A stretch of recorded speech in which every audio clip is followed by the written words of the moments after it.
Әлі есімде мектепке алғаш барғаным. Болмаса да анау айтқан талғамым. Әбен ағам торымыз болып жатқасын мен барам деп батыр бола қалғаным.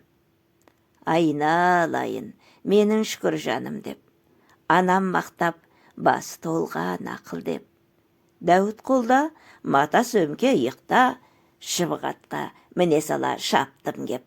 Жетіп бардым, мектепке де әпсетте, есікті ашып, кіріп бардым, шыбығатым жетекте.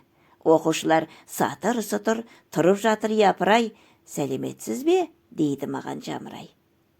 Үлкен шәпкім түсіп танау тұсыма. Жан жағымды көре алмай оншама, ермек баяғай алып шәпке шыбықты. Кімсің деді, жымиып қарап таңдана. Әбеннің орнына келдім, дедім асықпай. Дұрыс екен, мынасың балақай. Өзі қайда? Неге сабаққа келмейді? Кесір ғой ол, дедім сұрағына таңырқай. Деді шағын ауыл бәрі тансығайға. Мен түгілі әкеме де ұстаз болған талайға. Дұрыс, отыраны Қарынбайдың қасына. Дәуітті қой, дәптерің мен үрішкеңді алғында.